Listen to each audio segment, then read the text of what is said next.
இன்னைக்கு ராகி சப்பாத்தி எப்படி செய்யலான்னு பார்க்கலாம். என்னோட சேனலை ஃபஸ்ட் டைம் பார்க்குறீங்கன்னா சப்ஸ்கிரைப் பண்ணிக்கோங்க. பக்கத்தில் இருக்க பெல் ஐக்கானை கிளிக் பண்ணிக்கோங்க. அடுப்பில் பேன் வச்சுட்டு 1 கப் கேழ்வரகு மாவு சேர்த்துக்கிறேன். ராகி மாவு வந்து லேசாக வறுத்துக்கலாம்.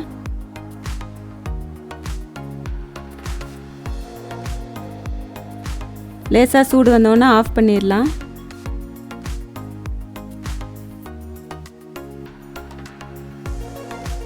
அது எல்லாத்தையும் ஒரு பவுலில் சேர்த்துக்கலாம். 1 கப் கோதுமை மாவு சேர்த்துக்கிறேன்.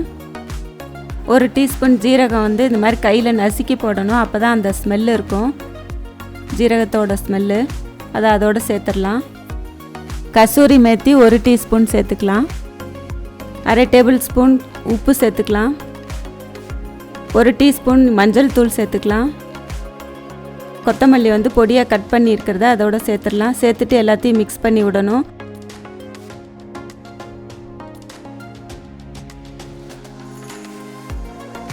ரெண்டு கப் மாவுக்கு 1 கப் தண்ணி எடுத்திருக்கேன். அதை அதோட சேர்த்துடலாம். சேர்த்துட்டு எல்லாத்தையும் நல்லா மிக்ஸ் பண்ணணும்.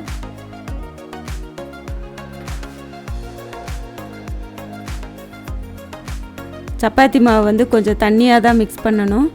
அப்போ தான் வந்து சப்பாத்தி தேய்க்கிறதுக்கு நல்லாயிருக்கும், சாஃப்டாகவும் இருக்கும். மேலே கொஞ்சம் எண்ணெய் தடவிட்டு ஒரு அரை மணி நேரம் ஊற வச்சிடலாம். அதுக்கப்புறம் இந்த மாதிரி சின்ன சின்ன உருண்டையாக உருட்டி வச்சுக்கலாம். நான் சப்பாத்தி கட்டையில் தேய்ச்சி எடுக்காமல் நான் இந்த மாதிரி ப்ரெஸ் பண்ணுறதில் போட்டு எடுத்திருக்கேன் எல்லாத்தையும்.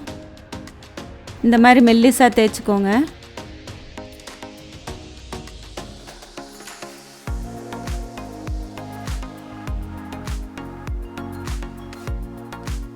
இந்த மாதிரி எல்லாத்தையும் ரெடி பண்ணி வச்சுக்கலாம். அடுப்பில் தோசைக்கல் வச்சுட்டு தோசைக்கல் காஞ்ச பிறகு நம்ம ரெடி பண்ணி வச்சுருக்க அந்த சப்பாத்தியை ஒன்று ஒன்றா போட்டு எடுக்கலாம். போட்ட உடனே எண்ணெய் தடவக்கூடாது, 2 பக்கமும் திருப்பி விடணும். அதுக்கப்புறமா தான் எண்ணெய் தேய்க்கணும். ரொம்ப எண்ணெய் ஊற்ற வேண்டாம், லேசாக தேய்ச்சி விட்டால் போதும். திருப்பி போட்டுட்டே இருக்கணும்.